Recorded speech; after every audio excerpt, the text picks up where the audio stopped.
combat sports fans all around the world to another episode of the Oddass podcast.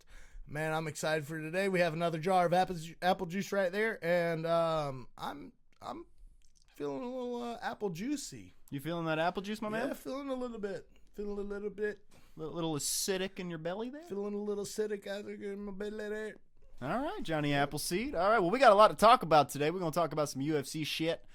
We're going to talk about our boy AJ Fry. AJ motherfucker Fry. That's what we do when we get excited. That's right. No, I am actually very excited for this, man. It feels like we've gone forever without doing a podcast, and I've missed you guys. I've missed you, and I'm extremely happy to be here. Missed you too, man. Yeah, bro. Yeah, it was hell not doing a podcast. We had to take a break for a week. We actually did not do picks on the silver card. We totally just skipped that one and just enjoyed it for what it was, and we're not trying to look at it for any type of analysis or picks or, we just enjoyed it like you guys do, like we used to do back in the day before we were hotshot podcasters. Hot shots. Like Corvettes or something. That's right. Or like Part Duh. Mayhap. But one thing's for sure, our motherfucking boy AJ Fry has got a huge announcement coming up. Ladies and gentlemen, AJ Fry has received an offer from the UFC. That's right. And he will be fighting December 13th against a madman. We are extremely excited to see it. We know our boy has the capabilities to end this guy right then and there. His whole UFC career, any MMA career past that, gone. Out the window. See that door? Out of it. Wow. Super excited for it. Super excited for him. We've kind of let off the gas with communications with him because we want him to be laser focused in, and he's doing that. We've got a big weekend coming up, documentary with AJ Fry. So we just decided, look, let's give this guy a little space. Let's let him do what he does, and we'll go out there and do what we does, and we'll go hang out with the man this weekend anyway. So. Super happy for him. Shout out AJ Fry. And man, what else we got going on, man? Before we move on from that, I just want to point out that I'm going to really try to go up to Vegas and see our boy perform for the first time on the UFC stage. I'd love to go to the Apex. It's going to be on an Apex card, right? Yep, Apex card. Yeah. That's right. And those are limited tickets, so it might be tough, but they're cheaper tickets. So if anybody I know buys an Apex card ticket to that event, and I find out about it and I can't buy one, just know I'm not gonna incriminate myself. But just fucking know. I think I speak for the Oddass podcast when I say you don't want these problems, boy. Maybe they do. They might be a super badass. That's true. You might want these problems. Yeah, they might. But please don't want these problems. Just go ahead and just get rid of all the problems and just hand them over. Just go ahead and give them. No, let's make it a motherfucking problem. All right, well, you brought out the beast now. It's too late. Let's make it a fucking problem. I tried to be diplomatic. Hell yeah. I'll fight in the Apex. You know what I mean? Smaller cage, bigger rage. Shit. Hell yeah. You've awakened the beast. beast. That's the apple juice talking, dog. That's the apple juice. I swear to God. That apple juice, man, be getting you going all kinds of crazy. You know what I'm saying? Yep. No, but on a real note, we are going to try and fly out to Vegas. We are going to try and go to that card, man. If not, we're going to work out something super cool to where we can get you guys involved, and we'll have a super fun time with it. At the very least, we will have a documentary for you to watch on this beast that we call AJ Fry and his journey at beginning in the UFC. So, super excited for that, man. Super excited. He's 6-0 and his opponent's 5-0. So, this is going to be a real fucking throwdown right here. Hope you guys are ready. His opponent's a cheating bastard. It's also a cheating bastard. He is. I'll say it confidently with a straight face. You heard it here. The straightest face that I can make.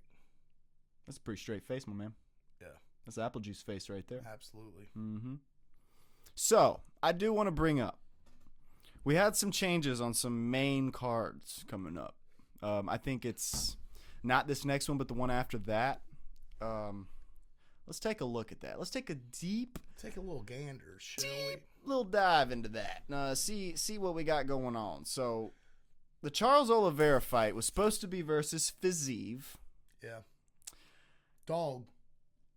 which I love watching Fiziev fight, dude. He's one of my favorites. He's got lightning fast kicks, great Muay Thai. He actually trains at Tiger Muay Thai, so if you know those Tiger Muay Thai guys, they don't fuck around. They don't play, dude.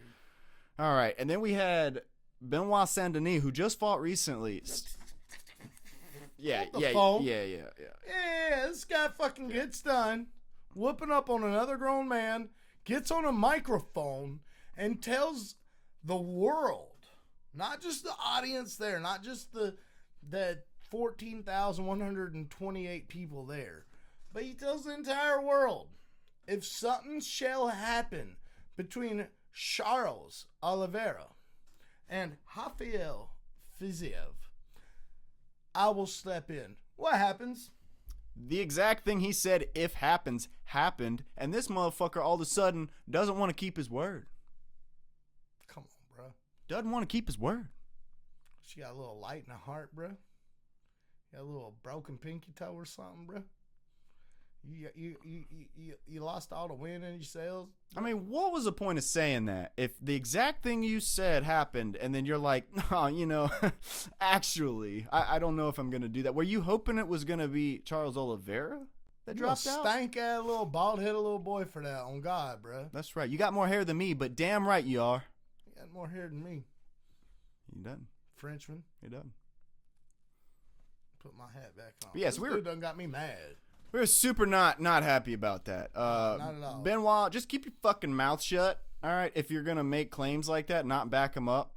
I speak for the MMA community when I say that. I'm not even saying that from man to man. I'm saying that from the Oddass podcast and the MMA community that follows us to you, my man. I know they might do things different in Paris, but in America, that's bitch made shit right there. Hell yeah. All right, bitch made shit. Let me tell you something. He might not say it man to man, but I get enough of this apple juice in me, bro. I'll say it man to man. You might beat my ass. You might kill me. I don't give a damn. All right? Don't be bitch made, bro. Don't be bitch made. You literally, this is because of you. This isn't like some odd take we took because it's the Oddass podcast. You did this to you, my man. Okay? So maybe don't do that. I mean, we were fans until like literally, 18 hours ago, my dog. I mean, we have one rule here at the Oddass podcast. It's written right up there on the wall. What does it say, Jason? It says, be a motherfucking man. That's right. That's the only rule. That's the only rule. And you broke the one rule. So we got to do some shitting on you, man. I think we're it too, because I actually like that. Dude. I liked him, dude. I liked his first. I think it was his first fight in the UFC when the ref let it go too far, and the dude beat the absolute shit out of him. Absolutely. That was his introduction to the UFC, and he's made a name for himself since then. But that's how he was known at first. And I felt real bad for him, and I was really rooting for him. And now with this, bro, you let Mateus Gamrot walk up and just make you look like an absolute bitch. I mean, I can't wrap my head around it. Let's just be honest, though. Gamrot fucks up BSD. Gamrot fucks up BSD all day long and hard. Probably doesn't even blink doing it, bro. He probably has a smile on his face while he's doing it. He can't understand a word he's saying, but he's having a good time in there, Yeah, dude. And we're not doing picks now, but I can honestly see something similar to that happening with Charles Oliveira, and it's not because Charles Oliveira ain't got the skills. I just think Mateus Gamrot is so sound fundamentally, bro, that he's hungry. I think he can beat him in every way except jiu-jitsu. I think Charles Oliveira's got him in jiu-jitsu. And yeah, like you said, he's hungry. I mean, he's 25-3. I don't know very many fighters in the UFC who have a record so good. I think Charles Oliveira very well may have him in jiu-jitsu. For sure. I think Gamrot has him in grappling. Oh, yeah. I think so, too. I think so, too. Yeah, absolutely. But yeah, needless to say, we're not happy about that change. No. I mean, all right, so I will change that and say that I'm happy that it's Gamrot who stepped up. That I did want to see. Yes. That's an exciting fight. Him versus Charles Oliveira versus Benoit Saint-Denis, not so much. That one didn't really do it for me. Didn't really get me pumped up in my britches or anything.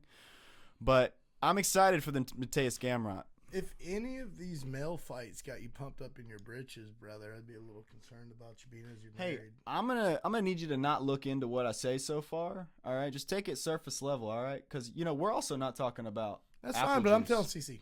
You better not tell my wife. That's fine. I'm telling her. On to the next one, brother.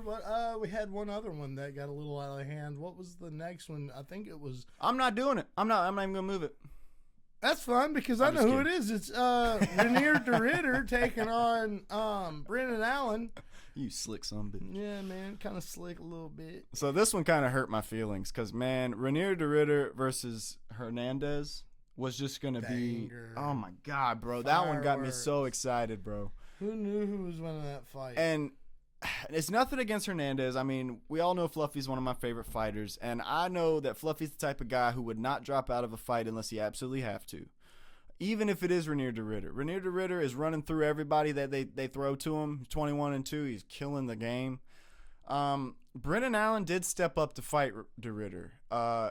Gangster. I do like Brendan Allen. I do like to see him fight. This one, not so much. I'm not super excited to see him fight Renier de Ridder. I think Renier de Ridder is going to go out there and goofy the fuck out of this guy. Now, is that because Anthony is your boy? Do you think that might have a piece, like a precipice in that? Because Brendan Allen, not so much. Anthony Hernandez, one of our favorites. Well, it could be that. It could be that.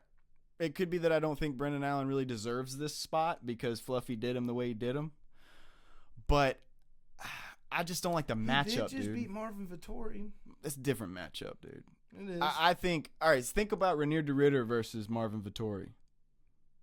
That's a slaughter. That's an absolute slaughter fest. Renier de Ridder is going to go out. He's probably not even going to get a hit on de Ridder, bro. I think he goes out there and manhandles him. Again, this is all my opinion. I don't know everything. I'm not Mr. fucking MMA God. I mean, if you're keeping up with the numbers here, he's whooping my ass in picks. So take everything I say with a grain of salt, but I'm just speaking my opinion here. Bro, they might. Never mind. Off podcast. I'll tell you later. Off podcast. You heard that? You just broke the third wall. Third wall broken. Yeah, I'll tell you. Just like the Berlin Wall. It's gone. No longer exists. No. So you want me to just do it? You want me to just say it? If you'd like to. There might be a reason why they haven't let him fight Paulo Costa or Marvin Vettori, bro. Really? Yeah, because even though those guys might not be what they once were, I actually feel like both those guys beat Renier de Ridder. You heard it here, ladies and gentlemen. I'm sorry, dude. I really do. That's a hot take. I totally wholeheartedly disagree. You can disagree with it. I understand. But I understand. I trust in your analysis, bro. I mean, I just went through every scenario I could think of, like Doctor Strange did at the end of the fucking Avengers. I feel like Marvin Vettori might beat Renier de Ridder. I can't see it, bro. Marvin Vettori hasn't beaten very many people at all lately, especially in the top 10. Okay, not the Marvin Vettori that showed up to fight Brendan Allen probably wouldn't. The risk is, what if Marvin Vettori of just 2 fights prior to that shows up and beats their up and coming guy, dude? I can't see it, bro. I definitely could. I just can't see it, man. Because he's got the takedown defense. That Marvin Vettori's got the takedown defense. He's got the grappling even. Who cares? I understand de Ridder's an amazing grappler. Marvin Vettori's not so bad, brother. And not only that, I feel like the power that Marvin's got, de Ridder has not faced a guy with that power. I can agree with that. But yeah. I think you're forgetting about Renier de Ridder's solar plexus knees. Yeah. It's not all about takedowns, my man. It's not. That dude is just impossible to plan for, bro. I mean, it's almost like he doesn't have a game plan, and he's just like, I'm throwing you right now. Like he's just how he talks. I mean, dude, he's kind of that guy in an essence. I'm the guy who's gone against Renier de Ridder in every single one of his fights, and I am fully on board now. I can't discredit the guy whatsoever anymore. Oh, he's beating Brendan Allen. Dude, he's whooping Brendan Allen. He's whooping him. He's gonna. I actually don't think he's whooping him. He's whooping him. I actually don't think so. Let me tell you why. Tell me why. I think Brendan Allen's got better hands than de Ridder, and I think that neither the wrestling and the grapples you get canceled out. Brendan Allen is an esteemed grappler. They're not going to go to the ground. This is going to be a stand-up thing. I think de Ridder's whole thing, he's going to have to go to the body and the legs a lot. Which he does. Yes, he does. And I think he's going to have to put in some work to beat Brendan Allen. I think Brendan Allen wins the first round. I think Brendan Allen might win the second round. This is a five-round fight. I'm pretty sure it's a main event. And then I think Renier de Ridder kind of takes the reins per se, and ends up, walking away with a finish later in the rounds or a decision. Even a late notice Brendan Allen, I think, is going to give him some problems in that first and second round. This was a 3-round fight. I take Brendan Allen. I respect your opinion, but when I close my eyes and I envision this fight in my mind's eye, I see Brendan Allen looking like a dolphin out of water in that cage with Renier de Ridder. I don't think he's going to know what the hell to do. Okay. And that's just what, that's just what my mind's eye says. You have that.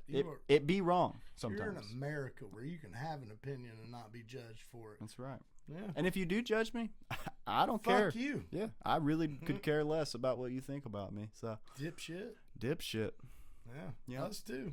That's right. A couple dipshits. We're just a couple of idiots, having a good time, talking about non-idiots. We're gonna have to pause this. I gotta take a leak. This son of a bitch. We'll be right back, ladies and gentlemen. Hey, you can't see this apple juice that I am obviously putting into this jar. Oh, you had to take a piss, huh? You had to take a piss? Is that what you had to do? Something like that. And then guess what? Look at that perfect pour of this apple juice into this apple juice jar. That's a pretty nice pour, man. That was a great pour. No apple juice foam at all on Just learned that. Apple juice pour literally today. That's right. My mom was a bartender. She passed down the old tricks. Yep.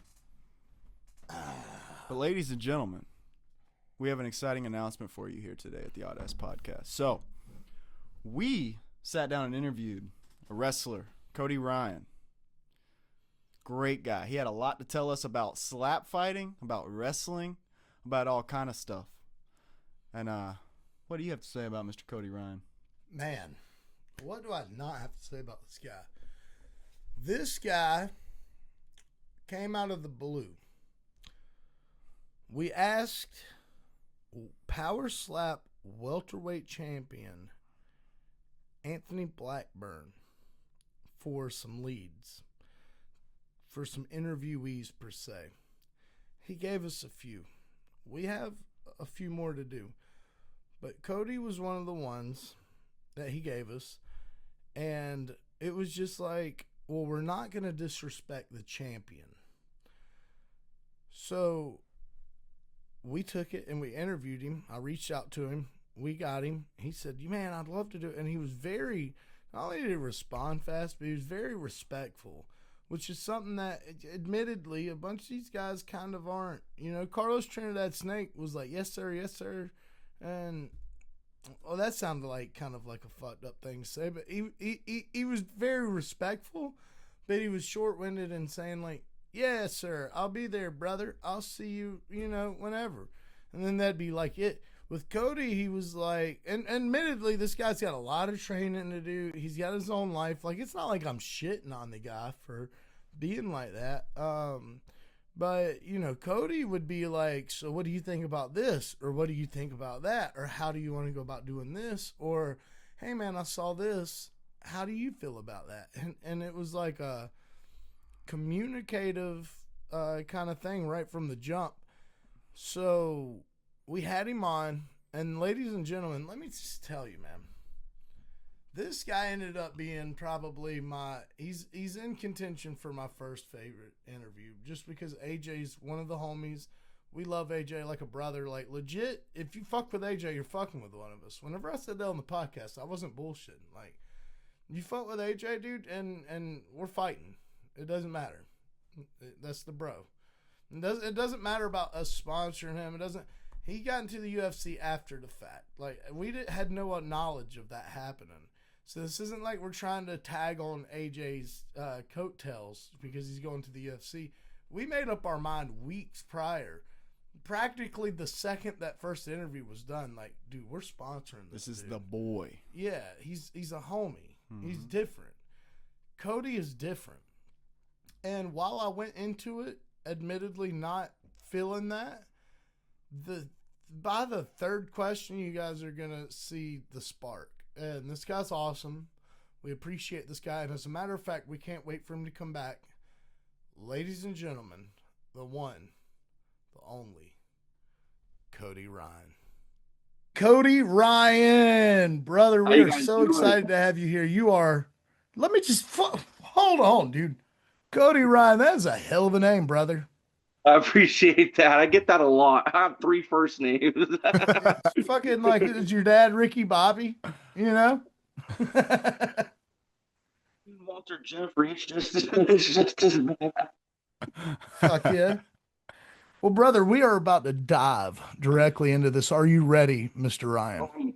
I'm more than ready. I'm very excited, and I just want to thank you guys. It's an honor to be able to be on your guys' podcast. I see you guys have star-studded athletes and stuff like that. So, like I said, it's an honor. Oh, yeah, it's an honor to have you, brother. Thank you. I appreciate it. What a class damn act, brother. We appreciate you being here. Of course, of course. Right into the nitty gritty. Yes, sir. What is the craziest move you've ever performed on somebody? And also, what is the craziest move somebody has performed on you? Okay, so this is going to be a crazy one. So I would say the craziest move, particularly, wasn't crazy a move in itself. I used a light tube one time in a match. I was this was at the Las Vegas Convention Center. I stay in Las Vegas, so that we, wrestle all over the city, and the convention center is like where they gather like thousands and thousands of people. It was the biggest crowd I've ever wrestled in front of, actually. And I've gone over. I'm trained. I've wrestled since 2018, and it was just going to be it's a light tube. It was a fluorescent long light tube. So, I mean, light tubes are unpredictable in themselves, but it was going to be a very safe spot. We were trained how to go over it and stuff like that. And unfortunately, when I did it, I went down and his arms were kind of back, and I didn't really let go of the tube. I broke it over, and it sliced him right open. He had to get I think 30 stitches. Oh shit.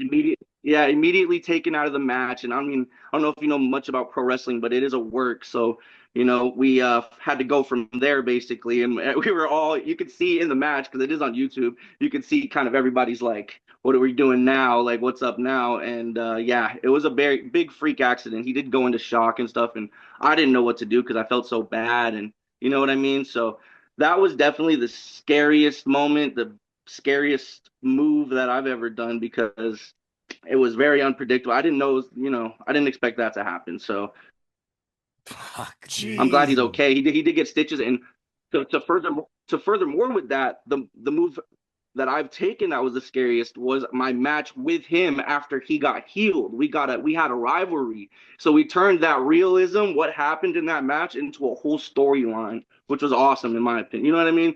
And now he's one of my good friends. His name's David Lutzker. He wrestles still in Las Vegas. He's a teacher. He's a good guy. But yeah, man, that's why I love pro wrestling, for stuff like that. The duality of Dave. Yeah, exactly. That man. Yeah, and he put me my karma, I would say, was he put me through a table. Wouldn't even say a table. It was like a door. He put me used a kendo stick, which are real martial art weapons, and broke it on me. I literally couldn't get off the toilet after my match with him, but it was well deserved, in my opinion. It was a great time. Like I said, he's one of my good friends. So yeah. Well, man, that kind of ties me right into my next question, dude. First of all, let me just say that's absolutely fucking nuts. Yeah, it is. It's fucking crazy. That's crazy as shit, dude. Like they had the ambulance and everything. It was bad. It was bad. Yeah, and it wasn't a work ambulance. It was a real ambulance, guaranteed. Yeah. So how many? Amen. Yes, sir. How many injuries have you sustained doing this? Because we know people get fucking hurt every single time they go out there and do this stuff. I mean, you take an injury of some sort. So how many injuries have you sustained from competing, and what is the craziest one that has happened to you besides the Kimbo stick that kept you on the John? Yeah, no. So I would say a lot of injuries don't even really happen, like you think it would happen when someone's doing a move to you or something like that, but it usually happens when you're doing stuff yourself. Like if I'm going to, for example, jump off the top rope and I'll pull my leg, like it's the weird moments where you hurt yourself, and it's usually never your partner, the person you're in the ring with's fault. And that's how it's a freak accident usually. So like, for example, I think I did a leg drop one time off of like the middle rope, and I'm 6'4", 260, so I am kind of big boy.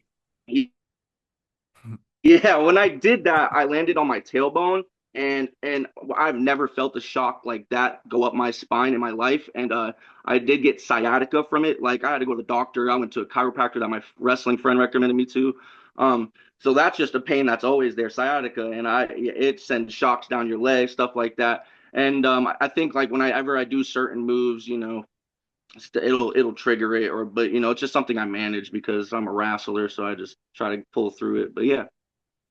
Dude, fucking, dude, that sucks. Dude, fuck sciatica for one. Yeah. I've experienced it. I've experienced it a bunch, dude. I work construction, and Oh wow. it takes nothing. What's crazy is you'd think it takes like lifting something heavy or like you say, doing something crazy, dude. I got it one time. I was just shoveling dirt for this dude, man, and it was an easy day. I was shoveling dirt and just twisted the wrong way. It was like, oh, You every see? breath in my lungs just went out, and I couldn't get any more air. And it's like you can't even move. Like you have to crawl up your own legs to try to, straighten your back. It's a horrible feel. Luckily, it's never happened in like a wrestling match, maybe because my adrenaline's going. But I'll tell you what, you don't feel anything in the match, but you'll feel it all the day after or later on that day, and you don't even know. You know what I mean? You'll feel pains that you didn't even know you were gonna feel that day. But yeah, man, I love it. So is what it is. That's a championship mentality right there, dude. I Yes, mean, sir. just suffering through the adversity to get the job done, brother. Big Amen. Yes, sir. props. I So appreciate that. were you one of those kids like we were who was obsessed with wrestling as a kid? So actually, yeah. So I have the WWE logo tatted on my leg. So like, Sick. it's always been a part of my childhood. I did have a rough childhood, and I kind of, went from home to home. And unfortunately, I was stuck at a house that I wasn't supposed to be at, and cops had to get involved, and they took me out that home, and they asked me like, they're like, you could take one thing, because I was like 9 years old. They're like, you could take one thing. Um, Go get it. And I came back out with the little plastic wrestling rings with the ropes and my Batista figures and stuff like that. So wrestling's always been kind of my getaway from a rough childhood. And I never thought I'd be a wrestler until my best friend, who's actually my roommate, and his uncle is Kenny King. He's a pro wrestler, prominent pro wrestler. He's been on TNA, WWE, all that stuff. We went backstage and he was like, "You're a big dude. Why don't you ever wrestle?" I was like, "I didn't think it was gonna be that easy." You know what I'm saying? And he was like, "Yeah, we got a school out here, Future Stars of Wrestling. You could get started. You know what I mean? Stuff like that." So, and that was like an eye opener. I was like, "Oh, it's that easy." And so, yeah, that's how it all started back in like 2018. And so it's been a part of my life, and I didn't think it would become you know what I mean, this big a part of my life as it is, but I love it so much. Hell yeah. Hell yeah, man. Yeah, So let's dial it back a little bit.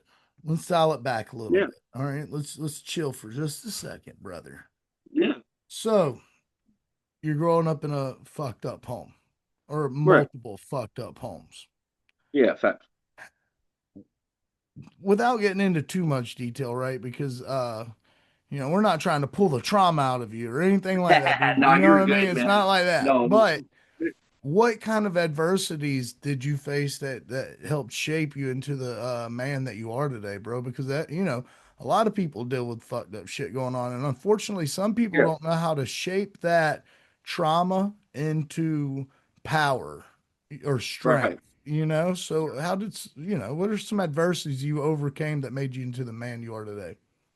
But you know what? I honestly, before I started wrestling, before I even did anything, entertainment wise, I couldn't even be in like a crowd of 10 people. Like, I would have a thing where I'd cover I just could not be around crowds. I don't know what it was, maybe my trauma, maybe, whatever. But that's something I really had to work through. And like, yeah, when I had my first match, I was shaking like this, like Yeah, because you know what I mean? I just wasn't used to it and I was scared, stage fright maybe. But forcing myself to do things that are out of my comfort zone, I think were like my biggest, like I'd succeed at that. You know what I'm saying? Like when I would do stuff like that or make myself do things that I know I didn't want to do or make me shake or make me nervous, it would give me like an adrenaline rush and it'd make me, I just wanted it would be I'd be evolved around it. You know what I'm saying?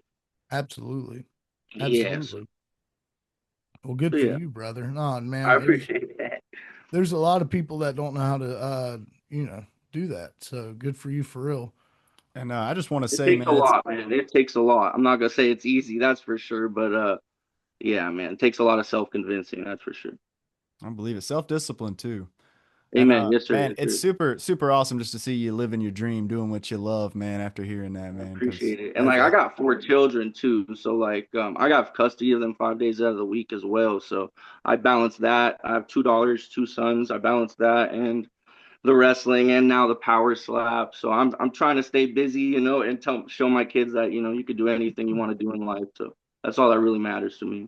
yeah, dude. Well, saying that, I mean, we really appreciate you taking the time to come talk to us, man. It Of means course, a no, lot. I appreciate you guys, man, so much. Of course, man. Anytime. Yeah, anytime, dude. So let's jump forward a little bit. So we've Yep. done the wrestling. We've overcame all kinds of adversity. We've raised a family. We've done the wrestling. What brought you towards the power slap? How did you get invited? Did you put in an application? How did that go? So my wrestling coach from Future Stars Wrestling, I've been to a couple wrestling schools in Vegas. Hell But yeah. there's one guy named Sin Bodhi. He was also on WWE as Kazarni. He kind of posted and was like, I guess he became an agent or something like that, of sorts of for Power Slap, and he posted like if anybody's interested, they're looking for wrestlers, and so, or even just entertaining people, and so I don't know, I was like, hey, why not? Like I said, my childhood was crazy. I got into a lot of fights. I've been on both sides of the totem pole, so I was Yeah. like, why not? And so he did say, it's $5,000 just to show up, $10,000 if you win your match. I was like, oh, that's all you had to say. That's life-changing money. So I hit him up and I said, hey, coach, I'm interested. I really didn't honestly think I would get like, the call up because there was hundreds of people that put in applications and they only picked 48 people, 45, something like that. So it was an honor to get accepted. And yeah, man. So that's how I got in with Sin Bodhi. And once I was there, once he said, they even paid us $500. Once we walked into the combine, they handed us $500 as an incentive. And I was like, oh, you know what I mean? Why not? I'll slap whoever for this. So yeah, Fucking that hell was my yeah. outlook on it. But You yeah, damn right. Hey, shout out Sin Bodhi. right. Amen. No, for real. Not for real, dude. Um, so you get to the combine. Yes, sir. All right. I don't want to ask the boring shit, right? I don't want to ask, oh, what'd you do then? How'd you, let me ask you this. What peers did you meet while you were there that affected you the most? Part one. Part two, what lessons will you take away from that combine? Because it's a huge deal, brother. You know? No, so I think when you say peers, I'm honestly going to shout first. I have to say Anthony.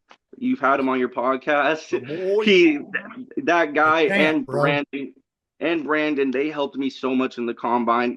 Even just doing the power cube where it measures your slap. I kind of like that. It's kind of a weird, because it's against the wall, so I didn't really, Yeah. it's kind of a weird motion. They were like twist your hips, like they just helped so much. And Anthony the whole time was very helpful, even getting me on this podcast.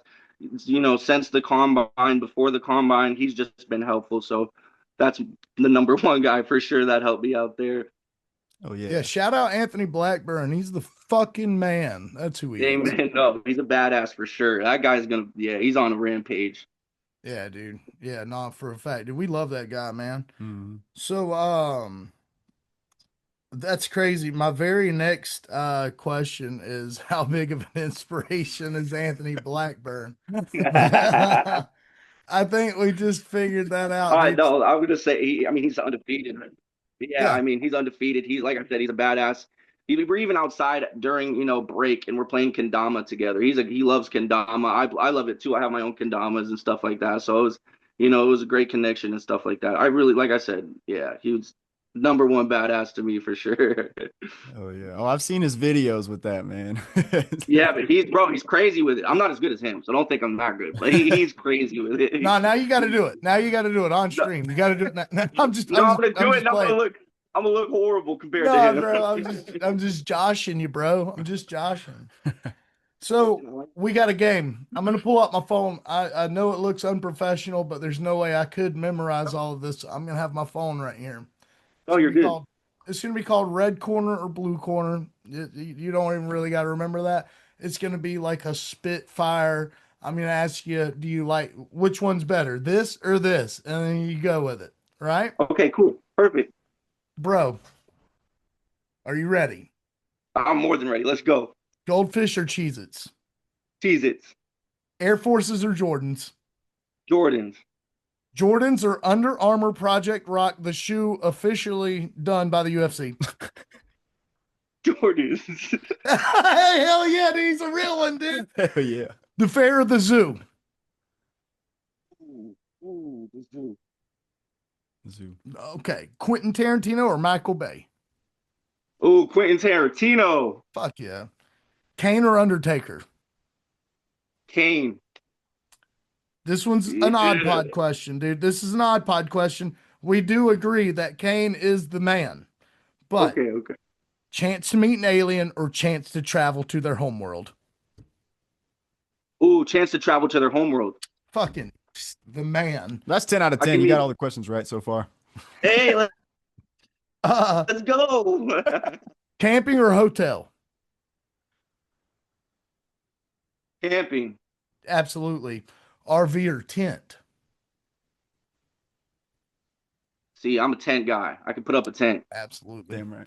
I live in an RV. It's a really damn nice RV, but I do prefer tent camping. PlayStation, Xbox, but or I'm from- PC? Ooh, I'm an Xbox guy. I have an Xbox right next to me. The man, dude. Damn right. Here's a good one. WWE or WWF? Okay. Hear me out. Let's listen. WWE. Okay. Now, Wow. I'm going to say that because John Cena's the GOAT, All right. in I my mean, opinion. I don't know, bro. I don't know if he's the GOAT, but if you say he's the There's GOAT, one controversy. There's one controversy. There it is what it is. You know what I'm saying? He's the GOAT, though. absolutely. Okay. Listen, we've got to respect your opinion because if not, you might fucking pile drive us. So, Hey, man. you know, I value my neck. yeah, I Can't do value a my handicap neck and match. the A ability handicap's to. kind of crazy. So, if you had to assemble three prime WWF competitors to take on three prime WWE competitors, who would they be? And this isn't like which one's better or this, that. This is like a legacy matchup. What would you Okay. like to see? I would see, Andre the Giant, Hulk Hogan, and Ric Flair versus John Cena, The Undertaker, which you got to get Undertaker's kind of both. So Yeah, you know what I'm he saying? transfers. It transitions. We got you. And this was one of my personal favorites when I was a kid, The Great Khali. Yeah, hell Okay, yeah. yeah. Hell yeah. There you go. So Damn yeah. right. That's a good list. Dude, who do you think's winning? That's an outrageous list. I didn't see that coming. Some crazy stuff, man. I'm telling you. I got some crazy dream matches. Dude, I'd like to see that in like a hell in a cage kind of situation. Dude. Damn right. You know what I mean? That's a lot of big bodies. Yeah, dude. Yeah, dude. Yeah, my favorite whenever I was a kid was Mankind. I love that dude. Kane. I love him and his four characters. He got like four different. all personalities. Cactus Jack. Yeah, dude. So let me ask you this. Going forward with the whole power slap thing, what would you like to see happen, brother? Honestly, man, my whole thing is, and they asked when we sat down before we did a class, they told us to introduce ourselves and tell us why we're in power slap, why we want to do it. My thing is it's life-changing money, and I wouldn't go up and slap somebody in their mouth, nor want to get slapped in my mouth and front of my kids or in front of, whoever, if it wasn't life-changing money. In my opinion, the money talks and bullshit walks. And like I said, I'm willing to slap where I got to slap and eat whatever I got to eat to, give my kids a better life. And that's what it is for me. So yeah. As long, I mean, I'm not going to hold you. The exposure's there as well. That is an add-on, an incentive, but it's not my number one, if that makes sense. Well, I mean, here's the thing. It's a TKO group, right? So it's Power Slap along with WWE. It's all under the Oh same yeah. umbrella. Oh yeah. That's a dream in itself. You know what I'm saying? I mean, Yeah. getting to Power Slap is a dream in itself, but that's like you know what I mean? That would be out of Yeah. this world. Out of this Yeah. world. I mean, we're talking about legacy here, dude. We're Right. talking No, about amen. legacy here. We're talking about Amen. greatness. My dream is to end up in the WWE. That's what I would love. If Power Slap got me there, that would be amazing. I do see, I have pro wrestling friends that have already had matches like Ro Montana and stuff like that, and they combine their pro wrestling with Power Slap. They do little things in the like. I love stuff like that, and like I said, if it brought me to that next level, that would be amazing. And yeah. So here's a good one, bro. Here's a What's good that? one. And then we're gonna get to some odd pod questions. Okay. Okay. Who, if you had to call out anyone right now, below, top three, anybody in your division, who would you like to stand across from right now? Flip that coin and either slap the cheeks off of, or hey, pause. That sounded a little weird. That did sound a little weird. But it's what's happening, dude. Whose teeth are we slapping out, or You know what what? slap are I'm we gonna. taking? Oh, did it? Can you still see me? Yeah, bro. Nah, dude. Mm-hmm. All right. I'm so sorry about that. Someone's Don't trying worry to about call it. me, and I'm trying to do that. Don't worry about it. It happens. All right. Anyways, I'm back. I hope you can see me now. My Oh, yeah. screen Yep. went black. All right. So back to answer your question. So I've had a guy that I've been talking to. I've actually been getting tips from him, and it. I think it would make my debut would be a lot cooler if I was against somebody I know. You know what I'm doing, saying, smacking them and stuff like that. Now Johnny Magna is his name. He's already had about 2 to 3 matches, and he does pretty well. He's a big dude. Shout out, That's who I'd like to. Yeah, shout out to him. I'd like to face him first, honestly. man. Dude, talking about when idols become rivals. I hate to use his tips against him, but man, I'll do what I gotta do. You know what I'm saying? But that's my Absolutely. boy for real. That is my boy. So Hey, look, dude. You heard it here, ladies and gentlemen. Slapping your homie right in the mouth. Sometimes you gotta slap your homie, Yeah. You gotta give him one hopefully, right though, in you know the what I'm face. saying? Then afterwards we're chilling, we're sitting, vibing. It's all good. We're all friends. Damn right. Having a brew in the hotel. Until he gets you back when you're least expecting it. Yeah. He's always around. He's also a pro wrestler too, so we could always, have the pro wrestling match as well. Do both of them. Shit. Hey, it could be a 2-part match, like one.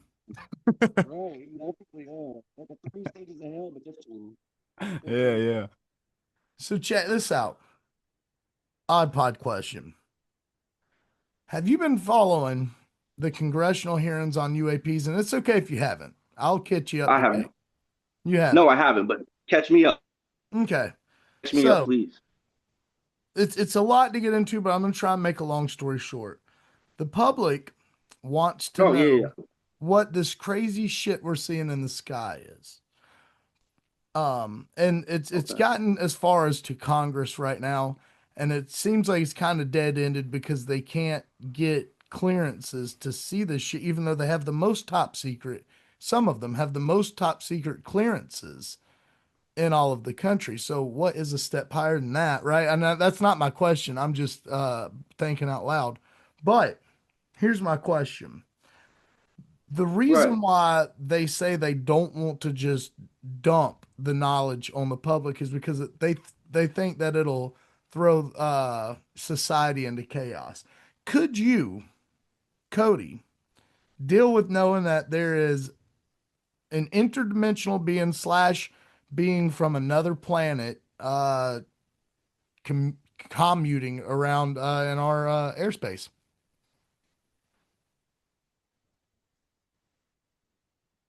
So, in my opinion, if I knew, it wouldn't send me into a frenzy, like a frenzy. I wouldn't start acting, crazy Yeah. and stuff like that. I think I'd become more aware. I mean, I'm already more aware. I do believe there's, if there's us, there's got to be something else out there. You know what I'm Feel saying? you. That's how I look at it. So I believe it. I mean, I stuff like that.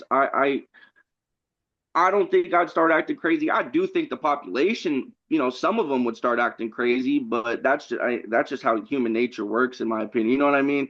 But I Absolutely. think the vast majority, like I said, would just become more woke. Absolutely. So yeah, So, second parter. yes, sir. Okay. Second parter.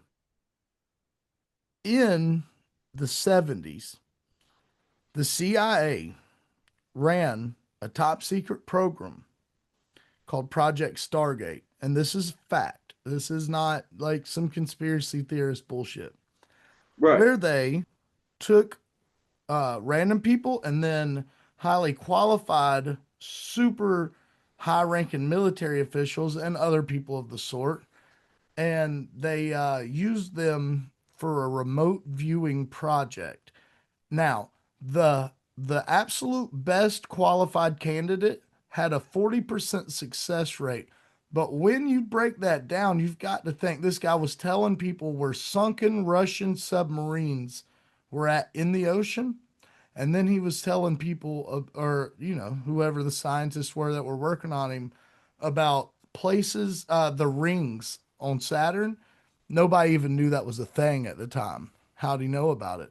Remote viewing or whatever, right? And I'm not the biggest remote viewing guy, but if Cody had the the remote viewing aspect just for one single time, you could go into your mind and see anything out there, here or there or in another dimension. What would it be and why? I'd honestly, I'm the thing that interests me most. I mean, I know it doesn't have to be about space, but I'm gonna stick to that. The thing that interests me most about out there is other galaxies, because you know what I'm saying. People are so worried about what's going on in just ours, and they don't understand that there are so many more other galaxies where there could be so much more happen. You know what I'm saying? Oh, So hell much yeah. more existence. So much. That's where I'd want to go. That's where I'd want to see into personally. Damn, Hell yeah. that's a good answer. He did say the home planet of Hell the yeah.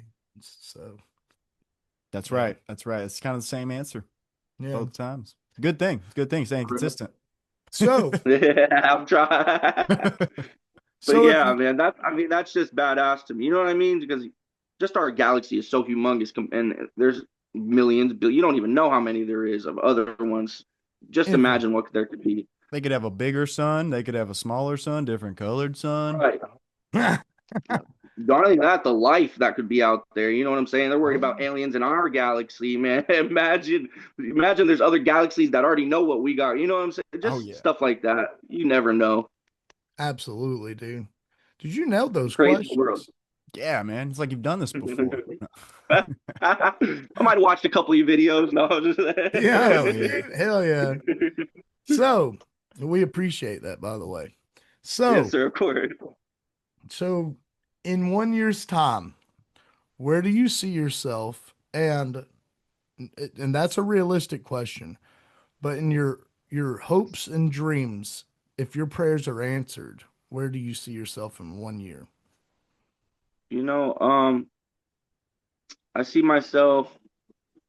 Sorry, You're have my fine. garage door open. So I see myself honestly, having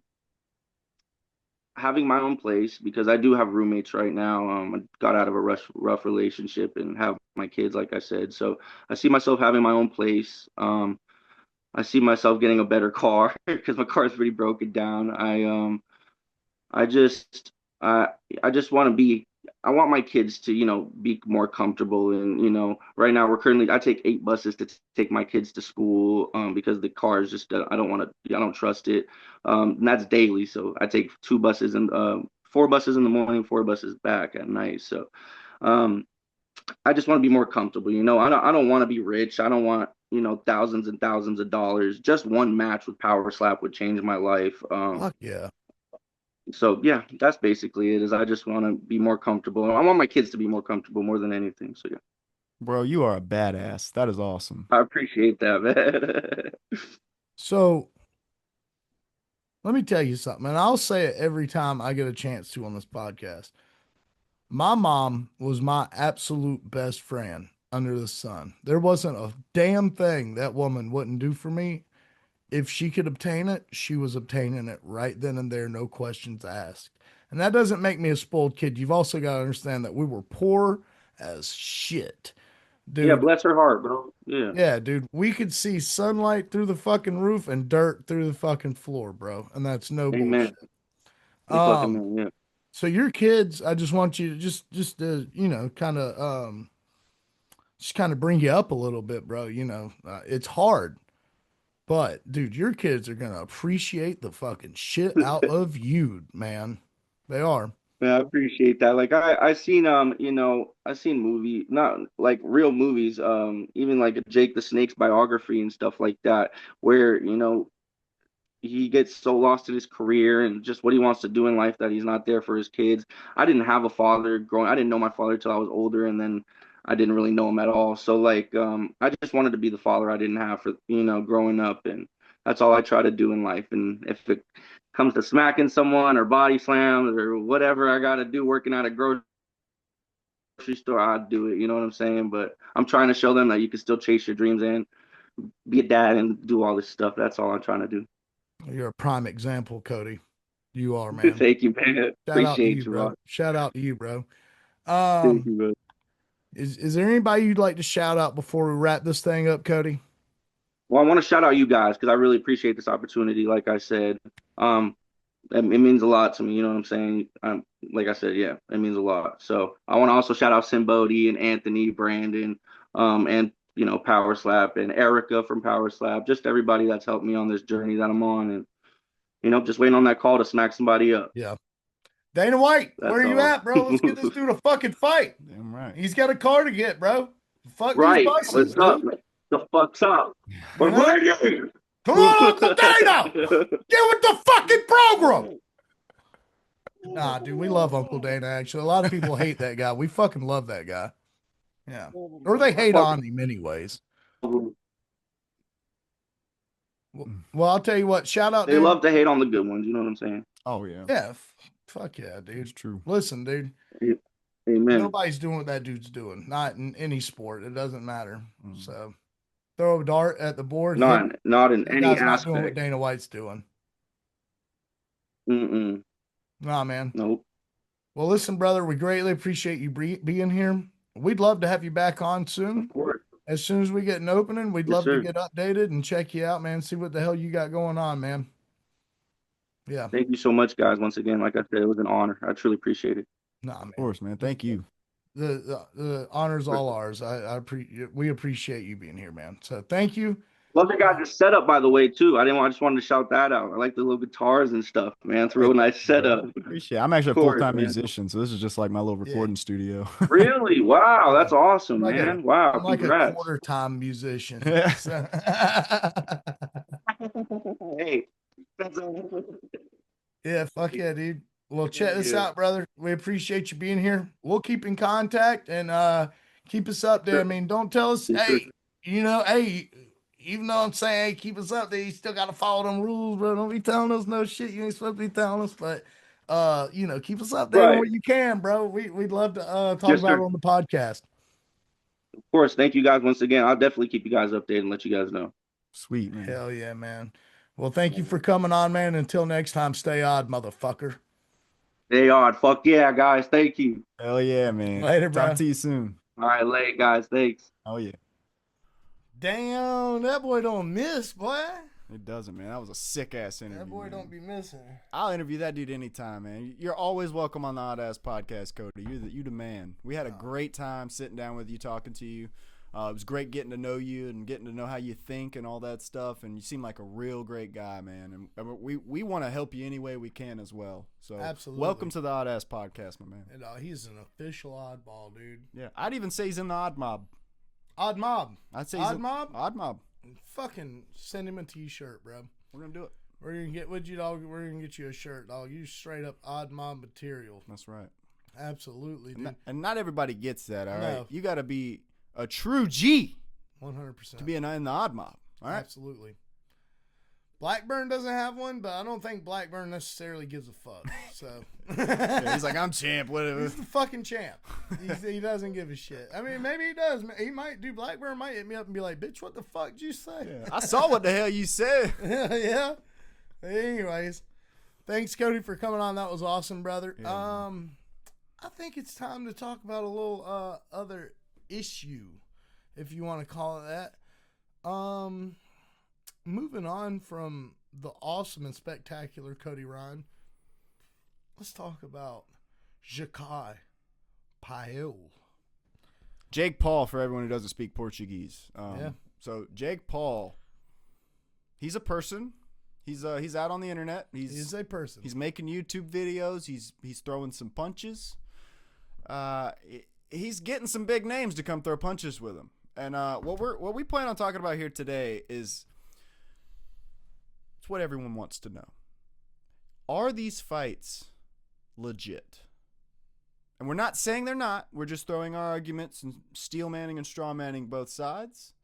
And we're going to break this damn thing down. So what do you think about these damn fights, brother? And we can go fight by fight and talk about them because they might each be different. Okay. What I think about Jake Paul. Let's start from the jump. I don't think Jake Paul started boxing for boxing. I think Jake Paul might have been offered some money, and they knocked this guy out and was like, damn, I'm kind of good at this shit.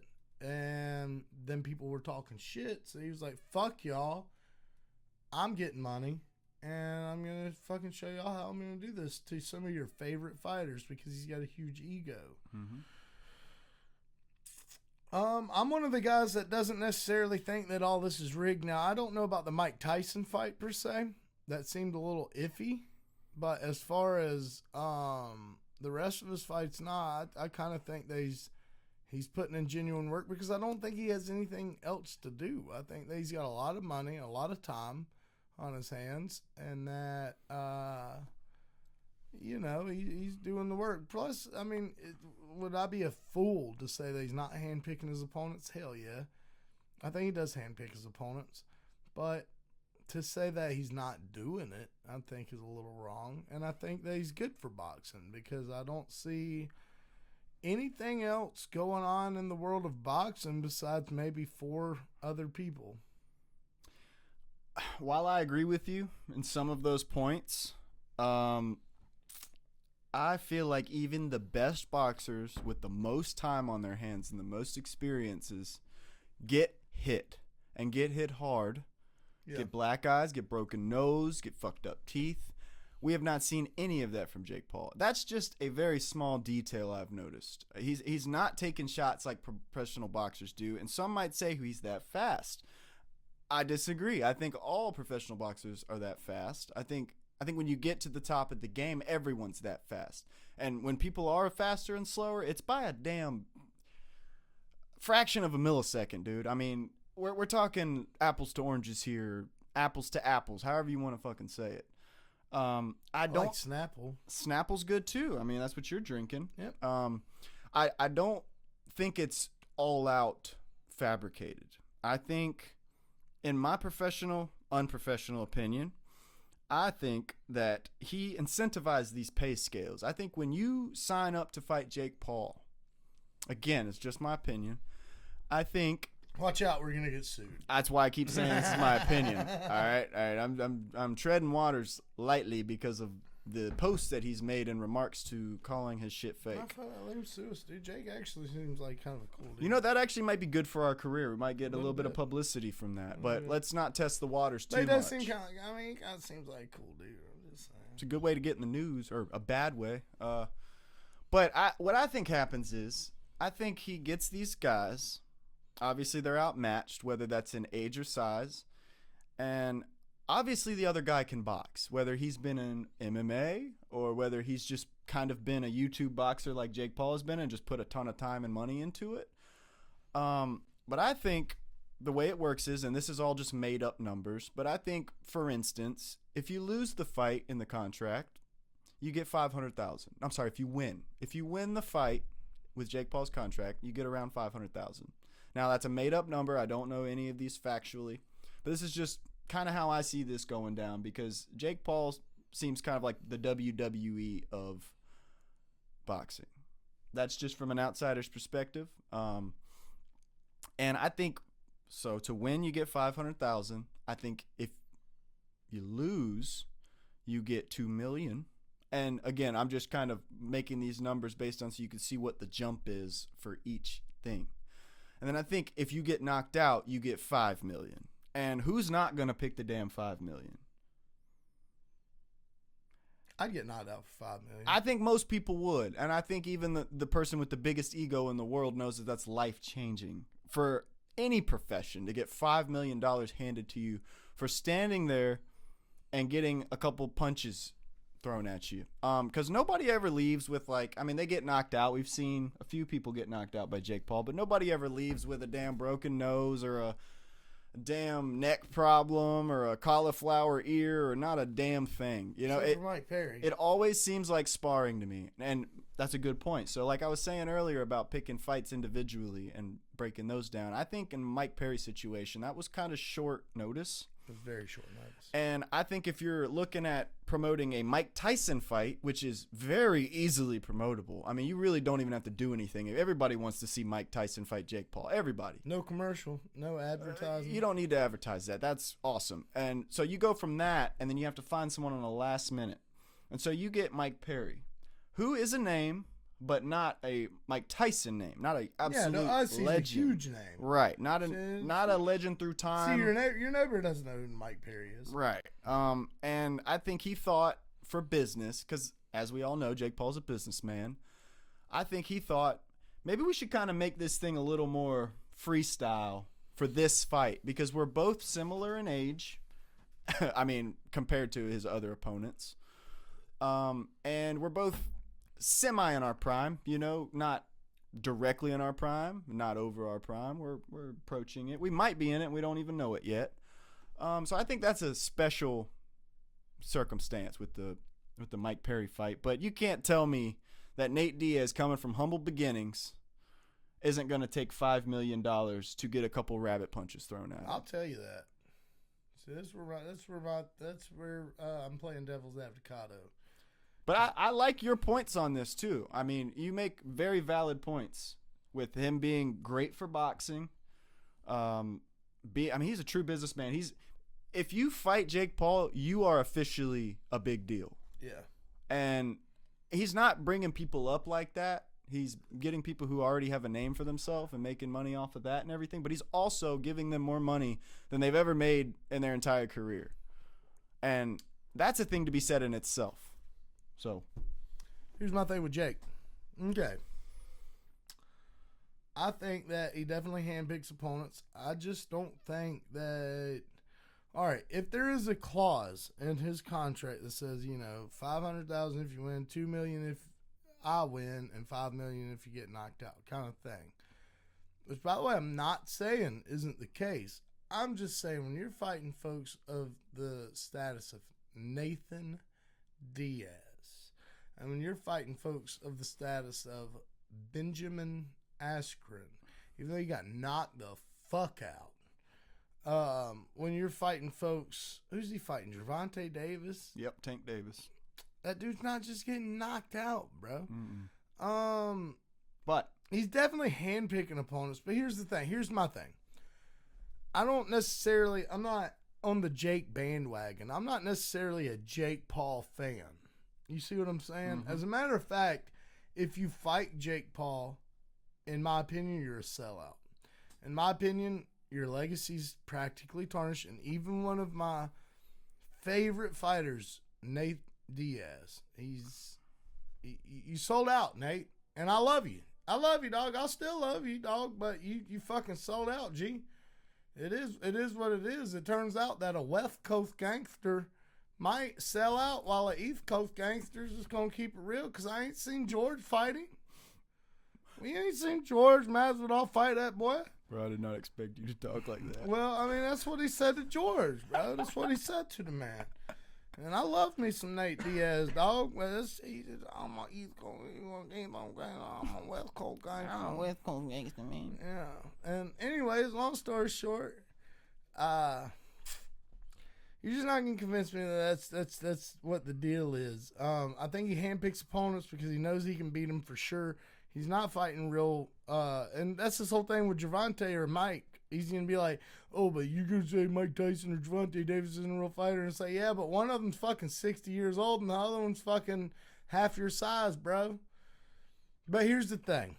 Here's where I will say what is good about Jakai Payot. Nobody knows anybody in boxing. There's not many diehard boxing fans here in America. And I know that the boxing fans are going, oh, yeah, they're. No, there's fucking not. I don't know anybody that just hardcore watches boxing or even half the time watches boxing. I can go to work and have discussions with welders and pipe fitters about MMA, and they're not diehard MMA fans. They don't even watch 4 times a year, 5 times a year. But by God, when Conor McGregor or Nate Diaz or Jorge Masvidal or Israel Adesanya fights, they know and they watch. I can have conversations with them about Robert Whittaker. I can have conversations with them about a Dustin Poirier. I can talk to them about Dan Hooker. You can't have a conversation with these guys about Inoue. You feel me? You can't go in there and talk to these guys about some of the lesser ranked individual. And by saying lesser ranked, that sounds disrespectful to a boxing fan. But the fact of the matter is that most folks cannot name me 10 boxers. Matter of fact, you can't name me more than probably 7.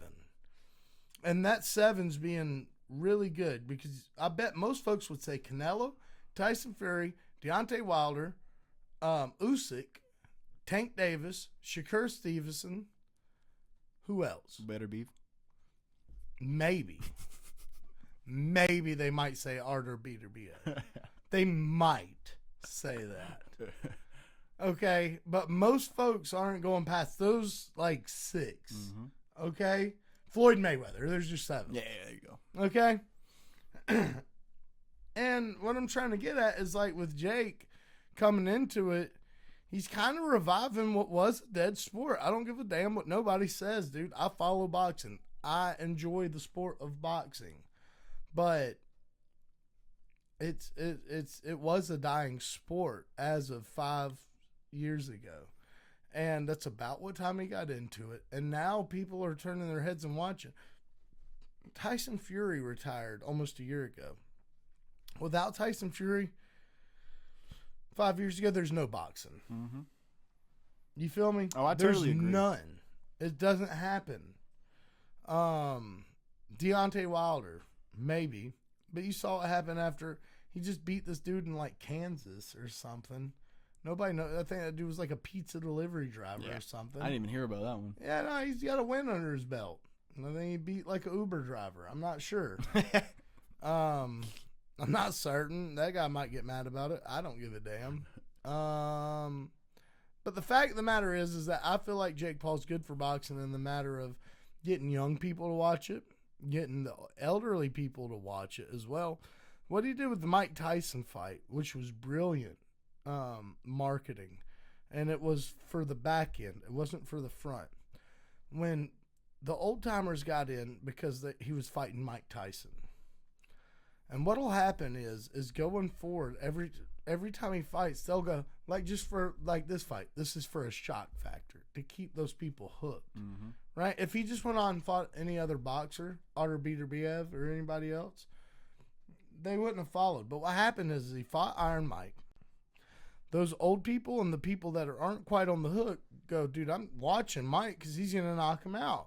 And then when he wins that, people go, oh, no, it's rigged, it's blah, blah, blah. And they say they won't watch it. Well, until he does another one on Netflix and it's free to watch and there's nothing going on that night. So they'll watch it. That's true. And then they'll go, oh, well, he beat Tank Davis. Wow, that's crazy. Even though I actually don't think he beats Tank Davis. We'll see. I think, well, you finish.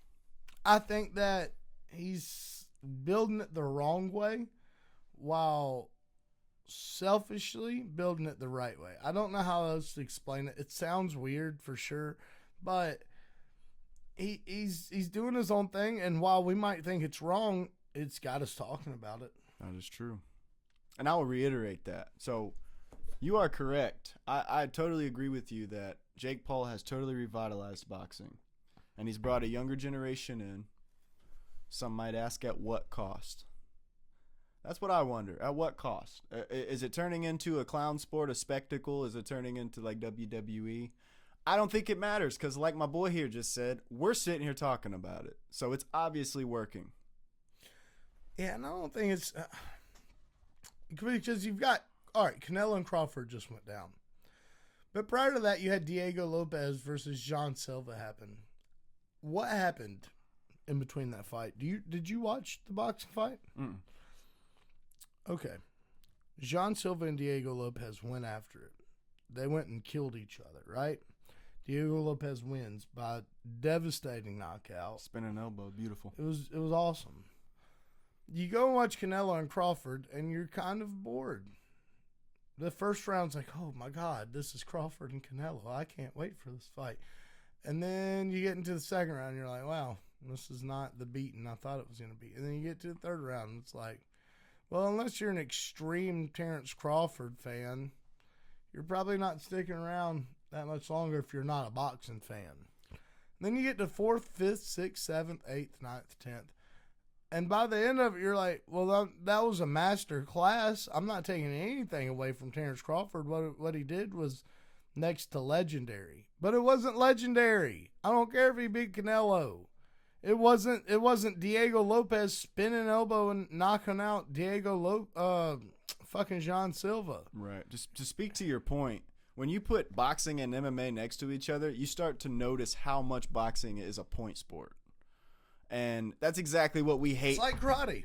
About MMA. When people do a point fight in MMA, we're like, come on, bro. Like, finish his ass. What the hell are you doing just playing with your food? Like, go fucking knock him out. And that's exactly what it's like watching boxing. It's like, why are you sitting there playing around dancing? Like, just knock him out already.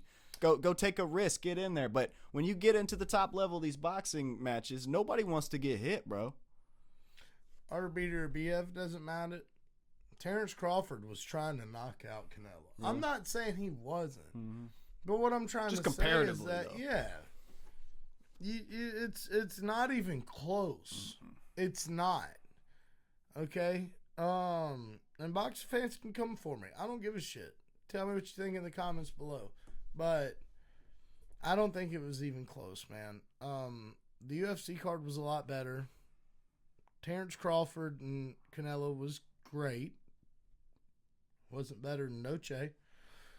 And what Jake Paul's doing is bringing people like me and you in to watch boxing, and it's good for the sport. And people who don't think that, I think, are just fucking crazy or blind or naive and don't want to see it. I totally agree with that. It is good for the sport of boxing. I mean, I've never watched a boxing match at all until Jake Paul joined boxing. So that's a statement in itself right there. I can't say that, but it wasn't as much. And I won't say that Jake Paul did it. I'll say that whenever I got into it was Conor versus Floyd. Which is similar.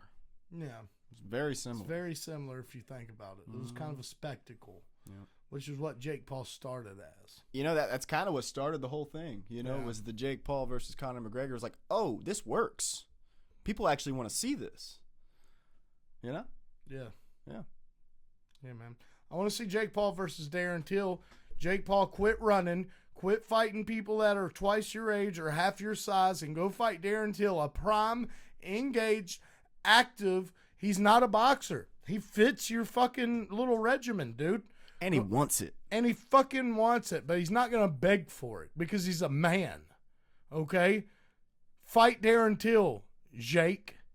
Like Yoel said, I love you, Jake Paul. I love you. That dude talks so funny, man. Go fight Darren Till, bro, because we're sick of seeing this shit. We get it. You can box. We get it that you can fight. Go fight Darren Till. I don't want to see you rematch Tommy Fury. I don't want to see you go fight Usyk in a cage. Go fight Darren Till.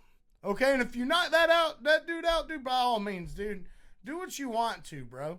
I'm not even a hater. Okay? I'm not necessarily like on the train per se, but I'm not a hater. Like, I kind of, I'm feeling it, dude. This podcast is being evidence of it. Go fight someone your age who's athletic, who's active, and fucking wants it. Because Tommy Fury doesn't really want it. He doesn't need it. Darren Till wants it. You hear me? We want to see Jake Paul earn his scars in this sport. We don't want you just dancing through. I don't even care if you beat Darren Till. I want to see a fight. Right, a fight. That's the whole thing. I want to see a fight, dude. That's the thing. And you'll have a fan. And I know you've got however many hundreds of thousands or millions, maybe. And that's a big maybe, bro. Because let's be honest, people tune in to see Jake lose. And I think, I said at the beginning of this, Jake seems like a cool guy. I'd go mud bogging with Jake Paul. Bro, I would get on a dirt bike and go riding down dirt roads with Jake Paul. I'd go throw darts with Jake Paul. I'd probably shoot pool with Jake Paul. He seems like a cool guy to hang out with. I'd go bass fishing with Jake Paul. Here's the thing, though. Bitch, we ain't bass fishing. I'm watching you on television. Make it worth my time. Please. Bro. I think that's a great way to wrap it up right there. there. It right there, brother. Let's get to these UFC Perth picks. All right, guys. So as we mentioned, we skipped last week the Silva and Lopez fight. It was a great fight. We just enjoyed it and didn't even think about picks or anything like that. We were kind of more focused on making picks for this one and getting ready for this documentary we're filming this weekend. And so we left off. My boy here has 33 points, and I drink apple juice to that. Yeah, and I have 29. So he's inching up. I'm really trying to catch up to him. I almost had it back, and he went up one more point this last pick. So if you want good picks, just hit your boy Jason up. You can pick the opposite of what I'm picking.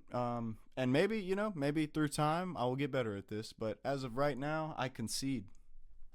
I can see clearly now the rain is gone. Yep, that's right. Hell yeah. That was beautiful, man. Thank you, brother. I really like that. Thank you, brother. I can't wait to clip that. All right, so up first we got Tom Nolan versus Charlie Campbell. You know I'm taking Tom Nolan. I got to be totally honest with you and the fans here. I don't know who either one of these guys are.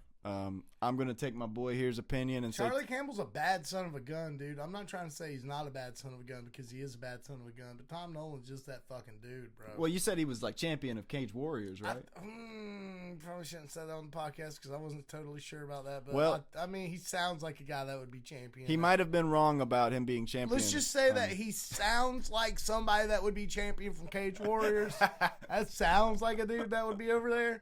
But Tom Nolan, at any rate, he's tried and true, bro. Charlie Campbell's a bad dude. He could absolutely upset this dude, but it's a 50-50 fight. It truly is a 50-50 fight. Tom Nolan's who I'm rolling with because that's that fucking dude. Oh, bro. hold up. You just changed the whole dynamic. If it's a 50-50 fight, I'm taking Charlie Campbell. Take Charlie Campbell. We just got to make this shit interesting at this point. Yeah, If it's 50-50, we might as well. Take him, bro. You know what I'm saying? Take him, Flip bro. that coin on that, baby. You know what I'm Click saying? on Tom Nolan, see where that bitch from. We gonna do it. See where he at. We gonna do it. Yo. Yeah, go on over there. Where you at, Tom? He's 6'2", boy. Yeah, look at this. He beat Santa Boar's claws, bro. He beat Borshev? Yeah, he did, dude. Oh, Borshev's a monster. Yeah, dude. A big old monster. Beat Alex Reyes, dog. No idea who that is. Beat Victor Martinez. Don't know who that is. He's beating motherfuckers, though. And Nicholas Mota, dude, who just had an absolute war the other day. Nicholas Mota's a bad. So, okay, I'm sold right there, bro. If he beat Nicholas Mota, bro. No, you already said it. Hey, you already said it, Oh, dog. I didn't say I'm changing my pick. I said I'm sold. I think you're correct. Okay. But if it's a 50-50, bro, I got to go head to head with you. All right. Got to do it. I do think it's a 50-50 because his opponent's really good too, man. Not trying to take from Charlie Campbell. He's a really good dude. I'm riding with Tom Nolan. Next up, we have Justin Taffa versus Louis Sutherland. Taylor, why don't you go first on this one, brother?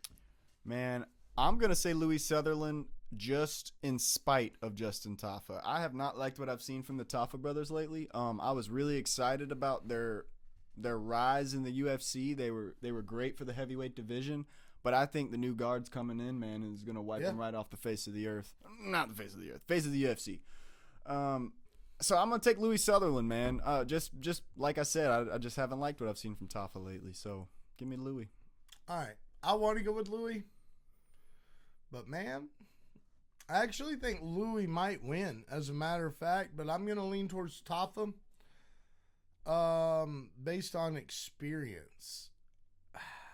Man, did I just eat my fucking words as I said that? Well, that was going to be my argument for you, is that Justin Tafa probably has a little more UFC experience than Louis Sutherland, so that might help him a lot. Louis just been hurting people. If you go and look at his record, you ain't got to, but if you want to, you can. We're doing it. The guy's been hurting people, and he's on a bit of a run. I can't remember where all these fought. I just remember seeing him. And go down to Sherdog. Let's try it out, man. Where's his fights? He's brand new to the UFC, so go to Sherdog. See it right there? Sherdog. Yep, check it out. The Vanilla Gorilla. Yeah, that's that dude right there, bro. Now look, I bet he's on a roll. Told you. Yeah, he's winning. Yeah, he's doing some wins. He's been hurting some folks, dog. Where he's been fighting at LFL. Yeah, that's it. So I'm one of these boys. I'll be watching the European scene too. I'll be watching the American scene, but I'll be watching the European. I see you, J-Dog. I gotta be watching all these folks, though, for real. Louis Sutherland's Oh, about God, it. bro. He's about it. Nah, he be about it, but Justin Tafa really is about it, and they're in Australia. And the UFC want to stack it up where Australians win. Now, that one's not one of those. I hate to tell everybody. That one's not one of those. Louis definitely is a huge... I don't know if he's the favorite or if he's the dog, but I'm going to tell you one thing. If he's the dog, he's a huge dog in this one. I'd almost lean towards Louis, but just because of where they're at, give me Justin. You heard it here.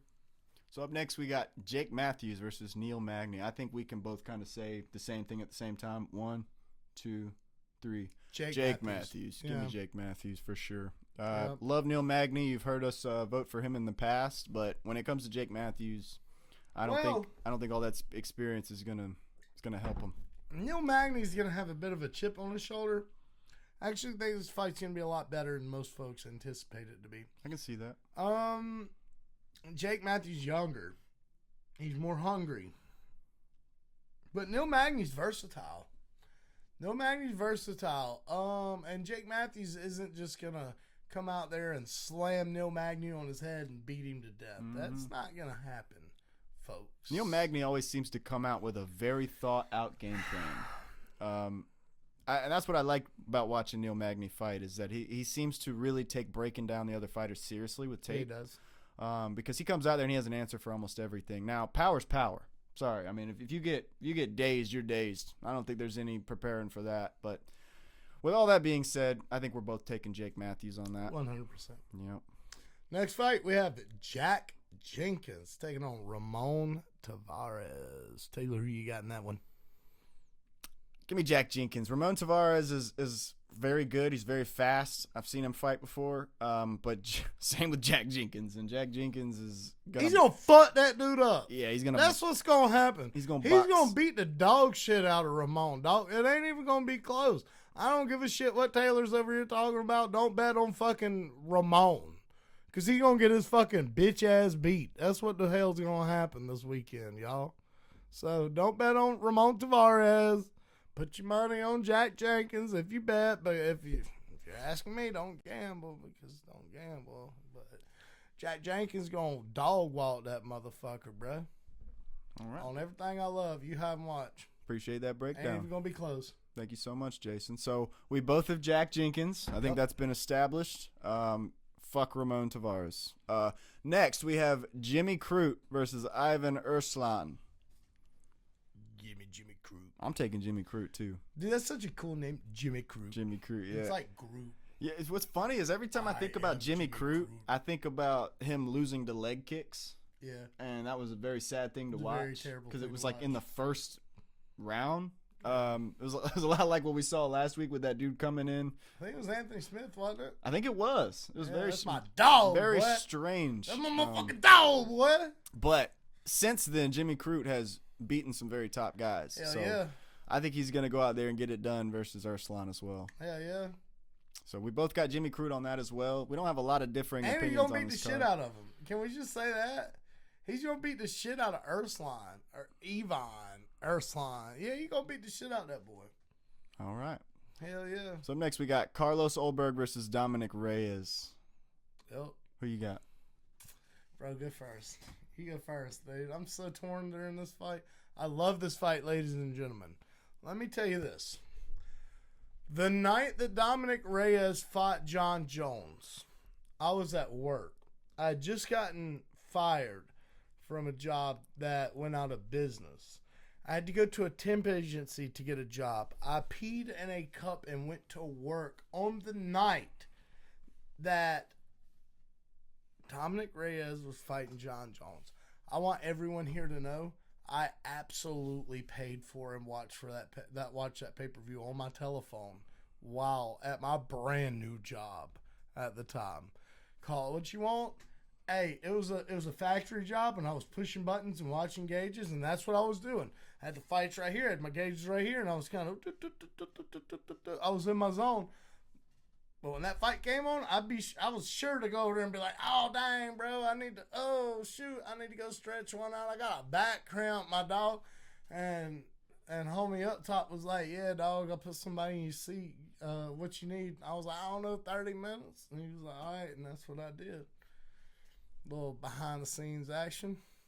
I'm torn on this, man. I love Carlos. I love Dominic. I don't know who's going to win, but you go first, and I'm going to make a pick 110% after you get done. Carlos Ulberg. Fuck. I think Carlos Ulberg is young and hungry. I think he's going to go out there and prove himself. I think he's a rising contender in the UFC. Dominic Reyes is great. He's had great fights against John Jones and all kind of big names like that. But I think he's had some rough fights that have changed him. Yeah. And I'm not saying he's done. I don't think he's done. I think he's still got a lot of good fights in him. But I think they kind of had a Tony Ferguson effect on him and has taken a little bit out of him, and he's having to regain that. And with that being said, I think Carlos Ulberg is going to come ready. And he's going to out-cardio him, and I think he's going to be too fast for him. I know you think Dominic Reyes is faster than Carlos Ulberg, but I can't see it, bro. Give me Carlos. All right. And you didn't even talk me into it. I talked me into it. I think Carlos is going to win, man. I like Dominic Reyes. I like Dominic Reyes, too. I want to see this resurgence, the resurrection, like Masvidal. I don't see a resurrection, bro. I think he's got a year or two left. I think in a year or two, he'll probably be gone.